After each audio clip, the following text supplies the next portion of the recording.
Monsieur Almaziga, la parole est à vous. Merci. Un grand merci, chères actrices et acteurs de cette transition énergétique et de ce développement de l'économie de l'hydrogène. Ça fait un immense plaisir, évidemment, d'être parmi vous. J'ai grandi à Strasbourg. Wir können dann auch gerne ein paar Fragen dann auf Deutsch nehmen.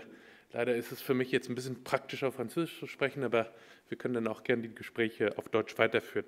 Cette région métropolitaine du Rhin supérieur est évidemment, vous l'avez dit, Monsieur le Président de la région, au cœur de l'Europe. Un bassin de 6 millions d'habitants, mais je crois que ce que vous avez expliqué, c'est qu'en réalité, il faut regarder au-delà.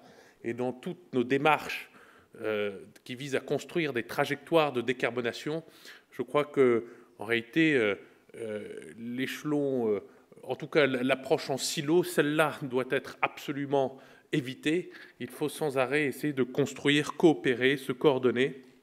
Et c'est la clé de la réussite. Et c'est toute la difficulté en réalité, parce que quand on est à Paris, on a tendance à se battre à Bruxelles pour des sujets. À Bruxelles, on a tendance à regarder le reste du monde et essayer de se positionner par rapport à ce qui se passe là. Mais en réalité, c'est un vrai principe de subsidiarité qu'il faut adopter. Alors, une politique énergétique, ce n'est pas 500 opinions de parlementaires, par exemple, qui sont réunies et qui feraient une politique, ou 500 initiatives locales. Non, bien sûr, il faut essayer de coordonner tout cela le mieux possible. Nous avons entre 20 et 25 ans pour parvenir à la neutralité carbone. C'est très rapide. Souvenez-vous, la chute du mur de Berlin, c'était il y a plus de 30 ans. Et le 11 septembre 2001, c'est à peu près, entre le 11 septembre et maintenant, c'est à peu près le temps que nous avons pour finalement y arriver. Et puis évidemment, dans le Baden-Württemberg et ailleurs, on veut aller encore plus vite. L'Allemagne en 2045, la France 2050, et le GIEC auquel vous faisiez référence nous dit qu'en réalité, les 1,5 degrés sont déjà quasiment hors d'atteinte, parce que nous avons probablement perdu 10 ans d'action insuffisante, et je vais y revenir. Donc, je crois que quand on approche aussi cette problématique de la stratégie hydrogène, le grand enjeu, et c'est le même pour la transition, c'est finalement d'éviter l'échec. Et c'est quoi l'échec? C'est évidemment une décarbonation qui n'avance pas assez vite, qui est mal construite, qui est trop chère, qui est mal coordonnée. C'est une décarbonation qui finalement entraîne des coûts absolument exorbitants, qui met nos industries en position de faiblesse, qui provoque des délocalisations, qui provoque des mécontentements sociaux, du fait du pouvoir d'achat, du fait des contraintes, du fait de la perception de situations d'inégalité qui apparaissent. Et puis, évidemment, c'est des territoires du coup qui se désindustrialisent, et fondamentalement, c'est une énergie qui n'est pas bas carbone, qui est chère et qui n'est pas abondante et qui n'est pas sûre. Donc c'est tout cela qu'il faut éviter, et en particulier aussi quand on aborde cette question de l'hydrogène. Alors, on est en plus dans un contexte où on essaie de travailler pour 2030, pour 2050, avec des objectifs rehaussés, mais le sujet du moment, c'est comment passer l'hiver prochain. C'est comment, hier, passer le pic de demande électrique en France. Donc on est en fait revenu dans les enjeux d'extrêmement court terme, alors que les urgences de moyen et long terme se multiplient et nous n'avons pas forcément toutes les réponses. Alors je vais ordonner mon propos, si vous permettez, en 3 temps.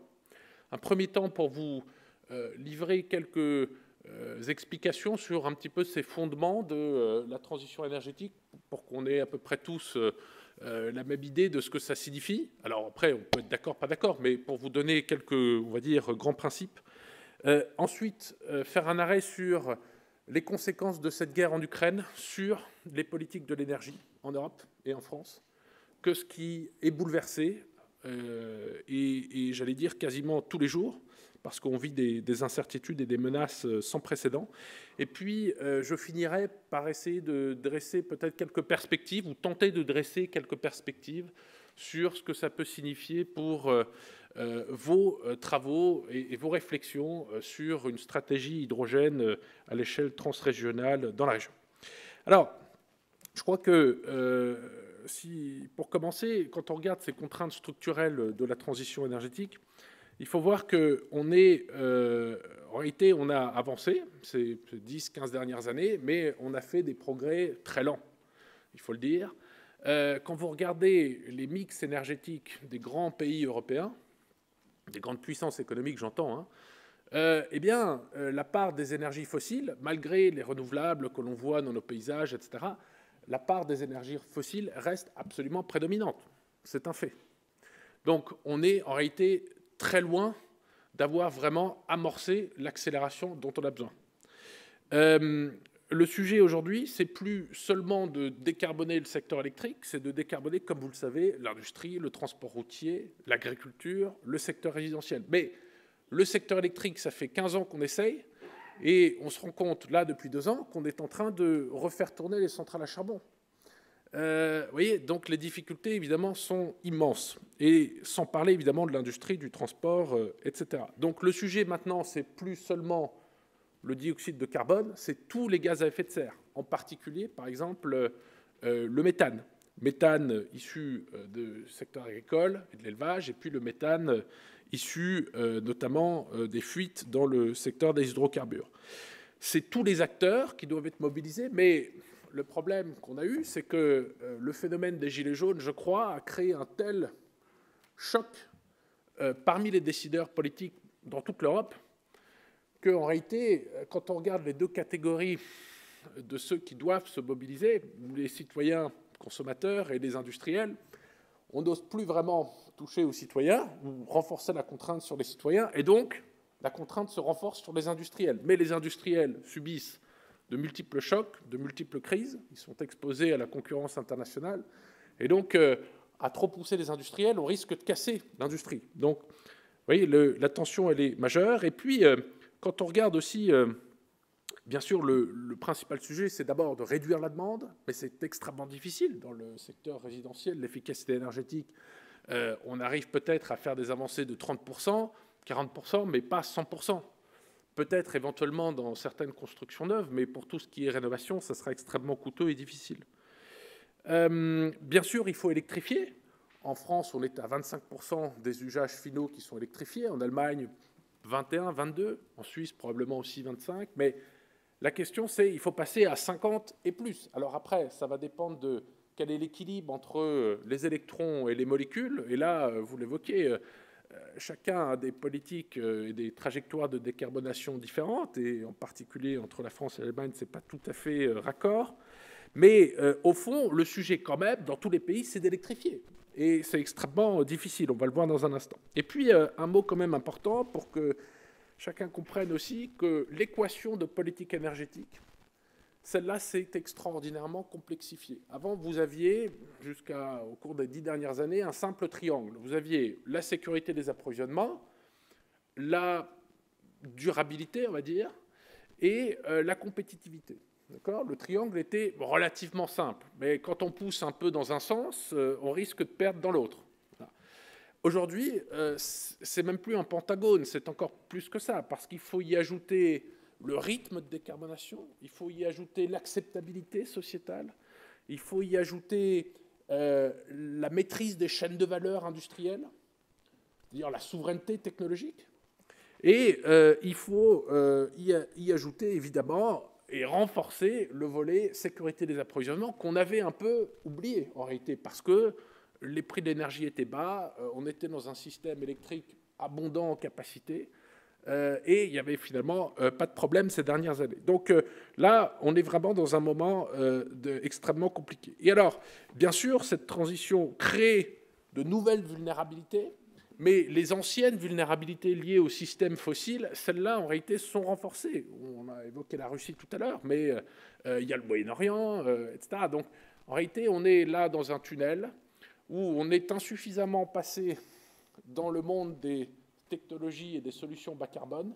On est encore trop implanté dans le monde des hydrocarbures. On pensait qu'on était beaucoup plus avancé que cela. Et donc, on est vulnérable sur le monde des hydrocarbures, on est vulnérable sur le monde des bas carbone.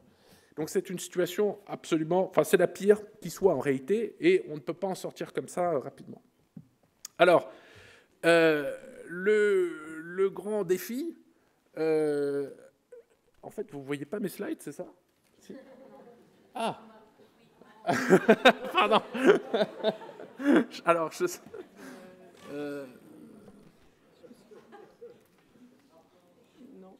non. Bon. Bon, c'est pas dramatique. Écoutez, vous les regarderez, j'espère qu'on vous les enverra. Ah, c'était bien quand même. Bon, alors, merci Philippe. Bon, en gros, l'idée là que je veux vous transmettre, c'est la suivante. C'est que, et on y a un petit peu fait allusion, mais on est évidemment hyper en retard, et en France et en Allemagne, sur le déploiement des énergies renouvelables. C'est même pas le sujet du nucléaire, c'est vraiment dans les deux pays. Et les rythmes... Ah, voilà. Ah, formidable, formidable.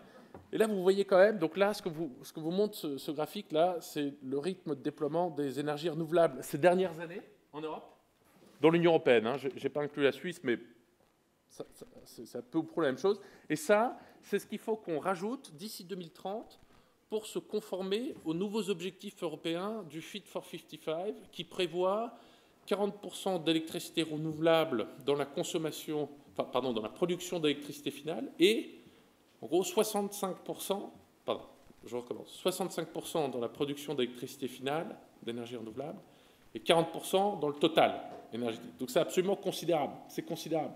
Et vous voyez que le record d'installation, c'était à peu près en 2011. Ouais, on a fait voilà, 25 gigawatts en Europe.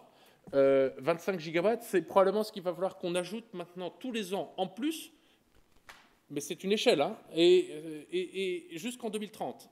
Et chaque année de retard dans l'atteinte de cette montée fait que, en réalité, soit la pente est plus raide, soit on n'y arrivera pas. Et ça, c'est juste pour répondre, 1, aux besoins d'électrification supplémentaires, 2, aux besoins de l'industrie, notamment, qui va avoir une demande d'électricité avant d'avoir une demande d'hydrogène, mais d'abord une demande d'électricité en hausse, et ensuite, bien sûr, pour permettre de sortir en partie du charbon et en partie du gaz naturel hausse. Donc, vous voyez, c'est absolument colossal. Donc, ça, c'est une contrainte immense, et on l'évoquait tout à l'heure avec Philippe. Ce qu'il faut bien voir, c'est que produire de l'hydrogène, ça consomme extraordinairement beaucoup d'électricité si on le fait à partir d'électrolyse. Ce sont des ordres de grandeur, pour vous donner une idée, si on suit les objectifs européens de production d'hydrogène en 2050, très poussé par l'Allemagne, etc., mais en gros, il faut qu'on double la capacité de production électrique actuelle en Europe. Il faut qu'on la double, et non seulement il faut la doubler, mais il faut le faire juste avec du bas carbone. Bon, donc vous comprenez bien, quand on voit les oppositions ici et là au parc éolien Intel, à la ligne électrique, etc., on voit bien l'ampleur des problèmes que ça représente. Alors, l'hydrogène, dans cette équation-là, on a évidemment en Europe une opportunité majeure de réindustrialisation, d'autonomie énergétique, mais il faut la prendre avec avec une vraie approche stratégique. C'est-à-dire que ce n'est pas une pilule magique. Il ne faut pas se fixer des objectifs complètement irréalistes. Il faut faire ça très sérieusement, je pense. Donc l'hydrogène, c'est un vecteur énergétique, ce n'est pas une source d'énergie. Il faut donc beaucoup d'électricité. Il y a la question de l'indépendance énergétique, mais en réalité, l'Allemagne nous dit 2/3 de nos besoins seront couverts par des importations, parce qu'on ne pourra pas produire tout cela chez nous. Donc, il y a le sujet, est-ce qu'on remplace, en gros, la Russie comme fournisseur de gaz par l'Arabie saoudite comme fournisseur d'ammoniac, par exemple? Et qu'est-ce que ça signifie? La question industrielle, est-ce qu'on va être capable de sécuriser, sourcer la production d'équipements et de briques technologiques en Europe, ou est-ce qu'on va finir par en importer une partie en Chine? Alors vous avez l'exemple de John Cockerill là, qui ouvre une unité de production ici, ça c'est un très bon exemple, mais il y a évidemment d'autres briques et chaînes de valeur, et ce qu'il faut bien voir, c'est que pour l'instant, en termes d'électrolyseurs, et Philippe le confirmera, mais on en est à peu près 20 mégawatts pour les plus gros, un petit peu plus, un chouïa de plus, un peu moins, oula. Et l'enjeu, c'est de passer, une raffinerie a besoin d'1 gigawatt pour couvrir ses besoins. Donc c'est colossal, quoi. Donc on n'en est qu'au balbutiement. Et bien sûr, la question donc des bons usages pertinents est posée. Et les bons usages pertinents, de mon point de vue, c'est avant tout l'industrie, là où l'électricité ne peut pas tout faire. Et c'est bien sûr d'abord dans le raffinage, c'est dans les engrais, c'est dans l'acier. Et il faut bien voir une chose, c'est que là, il y aura partout une grande concurrence. C'est-à-dire que une aciérie, vous pouvez la mettre au Moyen-Orient, là où le soleil produit une électricité photovoltaïque extraordinairement peu chère, très compétitive. Vous pouvez la mettre dans le nord-est du Brésil, là où les alizés vous donnent une énergie éolienne parmi les plus faibles au monde en termes de coût, ou vous pouvez la mettre ici. Mais du coup, il faut qu'on soit compétitif, quoi. Donc, c'est une chose de produire de l'hydrogène, mais ensuite, il faut vraiment que ce soit compétitif. Bien sûr, il y a le transport maritime, avec des produits dérivés. Je pense que tout ne sera pas, évidemment, ou loin de là, et surtout pas au début du dihydrogène. Il y aura beaucoup d'abord d'ammoniac, puis probablement aussi du méthanol, là où ça peut faire sens. Bien sûr, le transport aérien. Vous avez ici l'exemple de l'aéroport, de l'Euro-Airport Bâle-Mulhouse-Fribourg, qui, je crois, bien sûr aussi doit donner l'occasion de produire là des Sustainable Aviation Fuel pour décarboner les ravitaillements en carburant de ces avions. Alors, quand on regarde les enjeux de production, il faut bien aussi se dire une chose, c'est que comme on est dans une concurrence internationale, encore une fois, il va falloir avoir un hydrogène vraiment très compétitif. Ça veut dire qu'il faut en réalité une électricité extraordinairement peu chère, abondante, très largement disponible, probablement aux alentours de au moins 4000 heures par an. Et dans les circonstances actuelles, c'est évidemment extrêmement difficile. Bien sûr, le CAPEX pour les électrolyseurs, ceux-là vont baisser.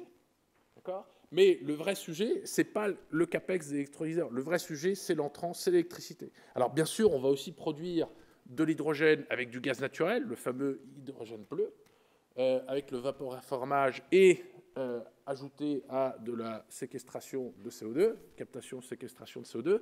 Mais, vous le savez, malheureusement, on est dans un continent où, en réalité, le « not in my backyard », le fameux oui, tout ça c'est très bien, mais sauf chez moi », eh bien, compte quand même beaucoup. Et donc, ce CCS-là, on le fera surtout en mer. Et là où nous sommes, il n'y a pas beaucoup de mer, malheureusement. Donc, c'est un défi, il faut l'avoir à l'esprit. Alors, clairement, l'hydrogène, il faut le voir, c'est un sujet absolument local, c'est clair, mais c'est aussi un sujet qui va largement au-delà, parce qu'on peut transporter de l'hydrogène, ça fait sens, dans des canalisations de gaz qui seront transformées sur des distances de 1000 à 2000 km, à condition que ces canalisations soient largement chargées, et que, évidemment, des deux côtés, vous ayez la production et la demande qui soient raccordées et qui suivent. Sur les très longues distances, probablement qu'on pourra mettre de l'ammoniac liquéfié dans les navires, pas de l'hydrogène liquéfié, c'est trop compliqué, trop cher, mais de l'ammoniac liquéfié, je crois que ça fait sens.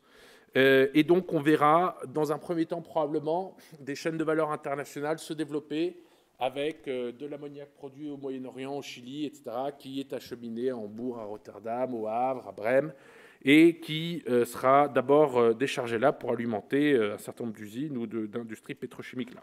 Alors, quand on regarde maintenant la situation dans laquelle on est en ce moment du fait de la guerre en Ukraine, clairement, les crises sont multiples, sévères, et on n'en est qu'au début. Ce qu'il faut bien voir, c'est que ça fait que 6 mois qu'on y est, et là, ça fait 1 mois que les choses se sont clairement durcies, mais ce n'est que le début. On est parti pour probablement un cycle de 2 à 3 ans d'extraordinaires chocs et difficultés qui vont en réalité s'auto-alimenter. Et les grands bouleversements de cette guerre, évidemment, c'est la sécurité des approvisionnements, et c'est le fait qu'on ne pourra plus compter sur le gaz russe comme on allait le faire, et comme les Allemands allaient le faire, et comme on l'a vu enraciné dans leur accord de coalition, qui disait on va construire 25 gigawatts de nouvelles centrales à gaz, on a le Nord Stream 2 qui arrive, il y aura des volumes sûrs, compétitifs de gaz russe. Tout cela, c'est terminé. De la même façon qu'on ne pourra pas compter sur des approvisionnements à terme en hydrogène venus de Russie ou en ammoniac. Tout ça, c'est terminé aussi. L'Ukraine, c'est encore un point d'interrogation. Donc là, il y a évidemment un défi de trajectoire qu'il va falloir réaligner. Et puis, il faut bien voir aussi que les États, dans ce contexte-là, ne peuvent plus tout. Il faut renforcer les dépenses militaires, il y a les dépenses de la pandémie, il y a les dépenses liées au surcoût de l'énergie. Et donc, on ne pourra pas subventionner ces nouvelles technologies comme on l'a fait, de façon d'ailleurs pas forcément très intelligente, avec le solaire au cours des 15 dernières années. Et donc là aussi, je pense qu'il y a une limite dans les capacités des États. Alors, du coup, qu'est-ce que ça veut dire ? Là, vous voyez ici, je vous le montre juste, ce que ça veut dire se passer du gaz russe. C'est-à-dire que le gaz russe, il est là. Il était à peu près à 40% de nos importations l'année dernière. Il est tombé en ce moment à peu près 25%. Mais enfin, se passer de ça, c'est un choc immense. il va y avoir de la destruction de capacités de production industrielle, il va y avoir des ménages qui ne pourront pas se chauffer, enfin, ça va être absolument destructeur. Donc, on n'en est pas encore tout à fait là, mais c'est ce vers quoi on se tend. Et l'autre défi sur lequel je souhaite apporter juste votre attention, c'est la place du gaz naturel dans les mix électriques. C'est-à-dire que le gaz naturel, en réalité, est venu se substituer progressivement au charbon et est venu en soutien des énergies renouvelables. Donc cette crise russe, elle remet aussi en cause le rôle du gaz naturel dans le système électrique. Et là, vous avez ici l'Allemagne. Vous voyez deux choses. En bleu, voilà, ici, ça, c'est la production d'électricité au gaz naturel en Allemagne. Et vous voyez qu'en réalité, elle est plutôt en tendance haussière, alors que sur 5 ou 6 ans, le charbon est en tendance baissière, même s'il remonte depuis 2020, début 2021. Et donc, ce gaz-là, il est absolument crucial. Et maintenant, le problème, c'est qu'on n'est plus sûr de pouvoir l'importer physiquement. Les prix explosent. Et donc, c'est l'ensemble de l'architecture de la transition énergétique qui est à plat. Alors, pour finir, quelques enseignements de cette situation. La première, c'est que, évidemment, là, l'Union européenne place l'hydrogène au cœur de la stratégie de relance, de la stratégie de résilience et de sécurité des approvisionnements. Donc, l'idée, c'est on veut accélérer sur l'hydrogène. En soi, c'est une bonne idée, mais il faut bien voir qu'on a quand même des contraintes majeures. Et la première d'entre elles, c'est comment avoir de l'électricité bas carbone largement disponible. Pardon. D'accord, pardon. Voilà, je crois qu'on m'entendait plus très bien. Donc là le sujet, c'est vraiment qu'en réalité, aujourd'hui, quand vous regardez la moyenne des émissions du mix électrique européen, c'est 255 grammes de CO2 par kilowattheure. D'accord ? Si on fait de l'hydrogène par électrolyse avec cette électricité-là, on arrive à un hydrogène qui a 14 kg de CO2 par kilo d'hydrogène. Donc, on explose tous les chiffres. Ce n'est pas de l'hydrogène bas carbone. Donc, vous voyez le défi.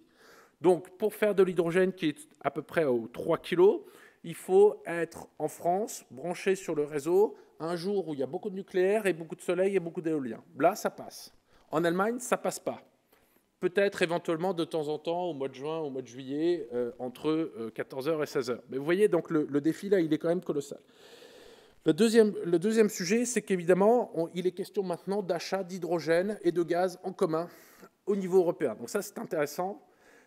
Ça vise à lancer les importations, notamment d'ammoniac, mais il faut avoir ça en tête quand on définit sa stratégie ici à l'échelle régionale. Donc ça veut dire que, est-ce que, par exemple, on pourra acheminer, par exemple, de l'hydrogène ou des produits dérivés via Rotterdam, par le Rhin, dans cette région, par exemple. Est-ce que, donc, ces grands clusters que l'on va créer, finalement, je crois que ce qui va compter, c'est aussi d'être en mesure de bien identifier, voilà, quelle est la production d'électricité renouvelable dédiée que l'on va pouvoir mettre en œuvre, donc quels sont les sites, quelles sont finalement les possibilités ensuite d'y raccorder des électrolyseurs et ensuite d'avoir une infrastructure dédiée pour acheminer l'hydrogène peut-être par des canalisations dédiées vers des sites de demande. Donc, mais tout cela en fait doit être donc bien mesuré, bien ajusté. Et je crois que quand on regarde cela, bien sûr qu'il faudra des canalisations, mais dans cette région-là, il faut bien voir une chose ici, c'est que par rapport aux zones côtières où il y a de l'éolien offshore, où il y a un accès aux mers dans le monde, vous avez un défi de compétitivité quand même pour la production d'hydrogène en grand volume, c'est clair, ou de produits dérivés. D'autres sont en meilleure position. Cela dit, ce n'est pas grave, on peut compenser parce que vous êtes plus proche des clients, parce que par ailleurs vous avez une main-d'œuvre mieux formée, parce que vous êtes mieux interconnecté en termes d'infrastructures, etc. Mais je pense qu'il faut avoir ça à l'esprit. Et un dernier point, et je m'arrête parce que j'ai été déjà très long. Alors, on évoquait tout à l'heure les mix énergétiques et les trajectoires de décarbonation différentes entre les pays. Je crois qu'il faut bien voir une chose, c'est que est-ce qu'on veut un marché de l'hydrogène qui est en gros comme aller dans un concessionnaire Ferrari où on voit une belle Ferrari, c'est magnifique, ils en vendent 5000 par an, c'est une machine extraordinaire, mais en réalité, c'est un marché de niche, en gros, une boutique. Ou alors, est-ce qu'on veut faire de l'hydrogène un produit de masse, fiable, accessible par tous ceux qui doivent pouvoir en bénéficier. Et je crois que ce sujet-là, il doit être tranché, et pour le trancher, eh bien, il faut accepter toutes les couleurs de l'hydrogène. Vouloir se cantonner à faire de l'hydrogène vert, à mon avis, c'est se tirer une balle dans le pied. Il faut le dire. Parce que c'est réduire extraordinairement les possibilités de croissance, de développement. Si on commence à surréguler dès le départ, je ne pense pas que ça marche, en réalité, tout ça. Et quand vous êtes un industriel, que votre survie dépend de votre approvisionnement sûr, en énergie compétitive, bas carbone, fiable, sur le long terme. Quand on commence à vous dire, bah, écoutez, voilà, on va venir vous livrer en Ferrari, vous commencez un peu à vous inquiéter, en fait. Ce que vous voulez, c'est un produit sûr, fiable, et ce qui vous intéresse, ce n'est pas la couleur, ce qui vous intéresse, c'est les caractéristiques intrinsèques, c'est-à-dire bas carbone, pas cher, etc. Donc là, je pense qu'il faut absolument être très clair là-dessus, et donc je pense qu'en France, on porte ce message-là, mais en Allemagne, je ne pense pas qu'on y soit encore, et en Suisse, pour le coup, je pense que les approches sont un peu plus équilibrées et pragmatiques. Voilà, je vous remercie beaucoup pour votre attention, et je serai très heureux aussi de répondre à d'éventuelles questions que vous pourriez avoir. Je ne sais pas si c'est possible ou pas. Merci beaucoup, Monsieur Aelmazega, pour cet aperçu très complet au niveau européen. Donc, nous avons effectivement du temps pour des questions que vous pouvez formuler en allemand ou en français. On va d'abord prendre des questions dans la salle, alors qui souhaitent s'élancer. Aucune question, monsieur? Oui. Un petit instant, le collègue va apporter le micro.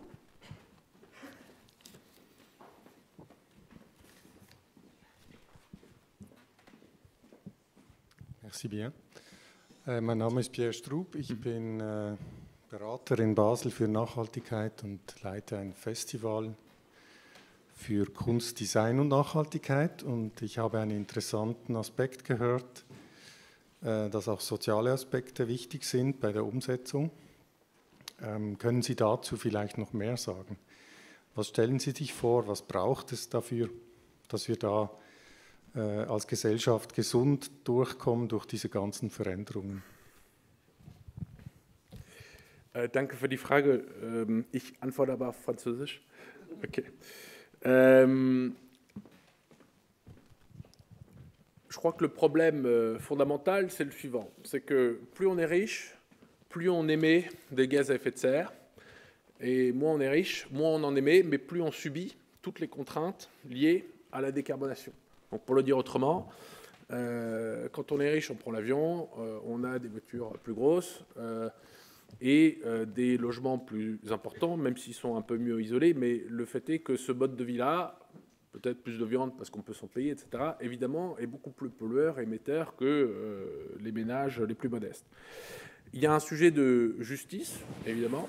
Il y a un sujet d'acceptabilité aux alternatives. C'est-à-dire que si on dit aux gens, bah, écoutez, le diesel, maintenant, c'est 2,50 € le litre, mais achetez donc une voiture électrique et vous verrez, ça vous coûtera moins cher. Le ménage modeste, quand il va chez le concessionnaire et qu'il voit que la voiture électrique coûte 20 000 €, c'est pas possible, il ne peut pas se la payer. Donc en réalité, le sujet, c'est aussi, à chaque fois qu'on rajoute des contraintes, il faut qu'il y ait des alternatives disponibles. Donc par exemple, sur la mobilité, il y a des réflexions là en ce moment pour essayer de proposer par exemple des solutions de leasing qui seraient subventionnées par les États pour permettre l'accès à un très grand nombre à la mobilité électrique. Mais ce qu'il faut voir quand même au fond de tout cela, c'est que il y a toujours quand même une couche de plusieurs millions de personnes en France, en Allemagne, probablement aussi en Suisse, qui en réalité, même ça, ne peuvent pas y accéder. Donc là, il y a un vrai sujet. Donc là, il y a la question des transferts, du coup, de redistribution.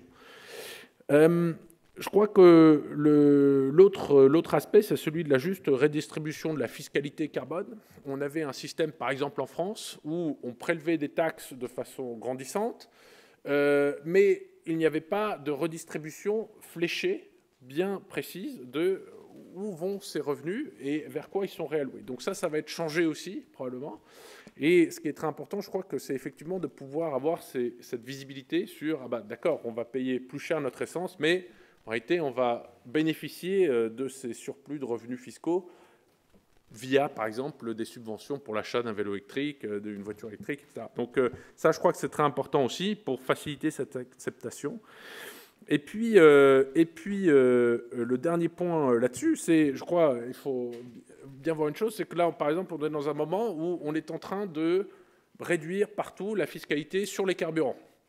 Donc, que vous rouliez dans un gros BMW qui consomme 15 litres ou 10 litres, ou que vous rouliez dans une petite voiture qui consomme 3 litres, tout le monde bénéficie de la même réduction de carburant. Est-ce que c'est juste? Si vous roulez dans une grande BMW, en fait, vous pouvez payer un plein à 150 €. Vous avez fait ce choix-là. Si vous roulez dans une petite voiture, probablement ancienne, d'ailleurs, vous ne pouvez pas vous en payer une autre, non, en fait, vous n'avez pas le choix. Mais en réalité, vous allez bénéficier de du même niveau de réduction, alors que probablement vous auriez besoin de plus et que la personne à haut revenu aurait besoin de moins. Et là, le problème, c'est, on est en période électorale, mais l'Allemagne ne l'est pas et pourtant elle fait la même chose. Et ensuite, c'est vraiment la capacité d'avoir des instruments fiscaux, etc., qui puissent aller dans ce niveau de détail. Et en réalité, souvent, ça n'existe pas, parce qu'on risque de passer à travers, d'oublier des catégories de population, etc. Et donc, on préfère faire des actions qui bénéficient très largement, mais qui, en réalité, sont probablement pas très efficaces. Donc, voilà un peu le défi. Mais ce qui est certain, c'est que, alors on va le voir lors de l'élection là, en France, enfin, on l'a déjà vu d'ailleurs pendant la campagne, l'énergie et le climat, ce n'est pas un sujet. Ça n'existe pas. Voilà. Le GIEC, tout ça, ça n'existe pas. Mais pour des raisons, à mon avis, très pragmatiques. C'est-à-dire que les gens, malheureusement, sont dans un étau, la plupart d'entre eux. Vielen Dank. Gibt es weitere Fragen an Herrn? Ja, zuerst der Herr da und dann da.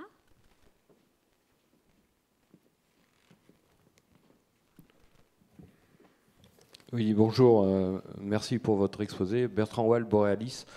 Il y a une autre dimension qui s'est ajoutée depuis février, voire octobre, c'est l'approvisionnement en fertilisants, parce que derrière, c'est la production d'aliments. Alors certes, en Europe, on n'est pas trop concerné. Néanmoins, aujourd'hui, il n'y a plus d'export d'ammoniac de Russie, ou alors c'est très faible.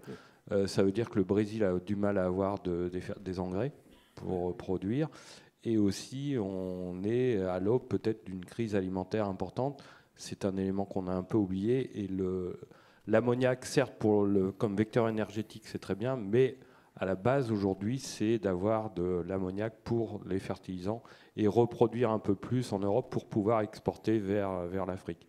Quelle est votre vision sur ce point-là? Oui, c'est absolument essentiel. Merci de cette question. Ce qui me frappe beaucoup, en effet, c'est que les enjeux de souveraineté agricole reviennent sur le devant de la scène. Et derrière, il y a l'enjeu de la souveraineté sur les approvisionnements en engrais. On ne peut pas avoir une agriculture souveraine si on doit importer tous les engrais de surcroît de puissance comme la Russie. Alors, en Europe, il y a des engrais aussi qui viennent du Maroc, notamment. Je crois qu'il y a trois choses. La première chose, c'est qu'on va voir le Moyen-Orient, tout un tas de pays en fait, qui peuvent produire de l'ammoniac pas cher, qui vont renforcer en réalité leur production. Donc, ils ont du gaz naturel, ils vont pouvoir faire aussi de l'hydrogène et donc de l'ammoniac. Et donc, on va les voir monter en puissance, et notamment pour l'Afrique, avec des produits qui sont dédiés à ces régimes climatiques, etc. Pour nous, le sujet, c'est, bien sûr, on va en importer une partie, mais il va falloir il y a des réserves de phosphate au Norvège, par exemple, donc on va pouvoir aller les exploiter probablement. Avec le niveau de prix actuel, ça devient rentable. Mais le sujet pour nous, et d'une manière générale dans le monde, c'est réduire la consommation de viande, parce que la viande demande évidemment 5 ou 6 fois plus d'entrants céréaliers que lapin ou je ne sais quoi qu'on mange tous les jours. Donc c'est absolument colossal. Donc je crois que l'approche qui consiste à dire il faut produire plus, tout ce qui est en jachère, on l'enlève et on le met en culture, peut-être que ça nous permettra de passer les 2 années d'ultra-tension, et c'est sans doute très important, mais si on ne réduit pas notre consommation de viande, en particulier évidemment de bœuf, parce que là vous avez le sujet de l'eau et des intrants en céréales, évidemment ça ne marchera pas. Et en réalité notre souveraineté alimentaire va se dégrader, notre sécurité alimentaire va se dégrader, et l'instabilité au sud des Méditerranées, etc. va se renforcer. Donc quelques peut-être éléments de réponse. Et un dernier point, on va probablement aussi arriver à des solutions assez peut-être inhabituelles, mais si on collectait l'urine dans les villes, vous avez un remplaçant de l'ammoniac. Oui, mais on est en économie de guerre, c'est bien ce qu'il faut voir en réalité. Donc ce à quoi on n'avait jamais pensé, en réalité, maintenant, doit compter parmi les options. Es gab da noch eine Frage und wir haben online noch eine Frage. Erster Herr im Saal. Ja, hallo, Jonas Schmiedinger aus Freiburg. Ich habe eine Frage, und zwar, Sie haben jetzt viel über das Potenzial über Ammoniak und über die Importe gesprochen. Wie sieht es aus mit dem Potenzial oder wie schätzen Sie es ein aus Nordafrika? Weil da haben wir ja Leitungen über Spanien, über Sizilien, die momentan noch Erdgas transportieren. Wie sehen Sie da die Chancen? Danke. Alors, avant de parler d'Afrique du Nord, je pense qu'il faut parler d'Espagne et de Portugal. Je vois un immense potentiel de production d'hydrogène et d'exportation vers l'Allemagne, par exemple, ou vers ce bassin ici, avec la France comme pays de transit. Ça, c'est une première chose. Ensuite, effectivement, quand on regarde l'Algérie, on peut faire de la capture et de la séquestration de CO2 en Algérie, dans les gisements de gaz ou de pétrole déplétés. Il y en a déjà eu, d'ailleurs, par le passé, mais ça a été arrêté. Et donc là, on pourrait imaginer une production d'hydrogène, soit à partir de gaz naturel, soit avec le photovoltaïque, par exemple. Le problème en Algérie, c'est qu'on ne peut pas investir dans ce pays, en réalité, vu dans les circonstances actuelles. Donc ça, c'est un vrai défi. Le Maroc, probablement, s'y prête mieux. Et donc, je verrai davantage peut-être le Maroc avant l'Algérie. Bon, peut-être que les Italiens ou peut-être que les Allemands, en effet, ont des meilleures chances ou des meilleures cartes que nous en Algérie, mais il y a quand même un problème de risque politique majeur. Et il y a un problème de cadre d'investissement, la monnaie n'est pas convertible, etc. Enfin, c'est quand même très difficile. Donc, le coût d'assurance de vos infrastructures, etc., est quand même très élevé en Algérie. Maintenant, je crois que la priorité pour l'Algérie, par exemple, c'est pas de développer son gaz de schiste, mais c'est de développer son potentiel solaire en réalité, couplé à peut-être voilà, des centrales à gaz qui viennent pour le pic de midi et pour le pic de fin de journée. Mais si on fait ça, on arrive déjà à faire un immense progrès et à d'ailleurs libérer du gaz. Je pense que ça peut être la priorité avant toute chose.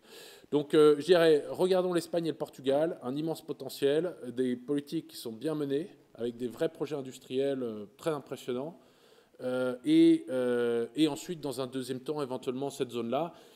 Pour les je parierais davantage sur le Chili, sur le Brésil et sur l'Arabie Saoudite et les Émirats pour tout ce qui est importation d'ammoniac et de produits de ce type au cours des 10 prochaines années, avant de parier sur l'Algérie, ou par exemple, notamment. Oui.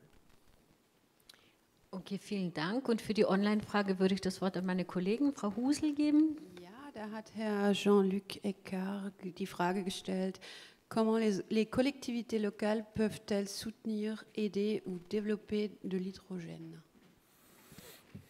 Alors, le sujet, c'est donc quand même... l'hydrogène en soi, on peut le mettre partout. Vous l'avez compris, on peut le mettre dans les voitures avec des piles à combustible, on peut le mettre dans les bus, on peut le mettre dans les camions, dans les bennes à ordures, dans les bus scolaires, etc., dans les taxis. Mais le sujet, vous l'avez compris, c'est trouver les usages les plus pertinents, qui font le plus sens, et ce, en essayant d'agglomérer, d'agréger des besoins pour avoir des infrastructures qui sont quand même à la taille la plus optimale possible. Donc, je dirais que le premier sujet, c'est effectivement de regarder quels sont les besoins actuels, quelles sont les alternatives électriques, quels sont les besoins à venir, comment est-ce que les schémas de transport dans les territoires, par exemple, peuvent évoluer, si le sujet c'est quelle mobilité on passe à l'hydrogène ou pas. Alors, je sais que la Suisse, par exemple, et nos amis suisses là, sont très avenants sur la mobilité, le fret routier lourd à l'hydrogène.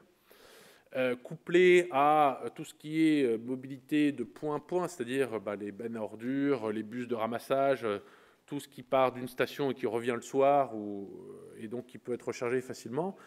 Peut-être que ça fait sens, mais encore une fois, il faut bien peser le pour et le contre, regarder les contraintes sur le système électrique, se demander si ces énergies renouvelables-là, on ne ferait pas mieux de les utiliser pour le réseau plutôt que pour l'électrolyse dédiée.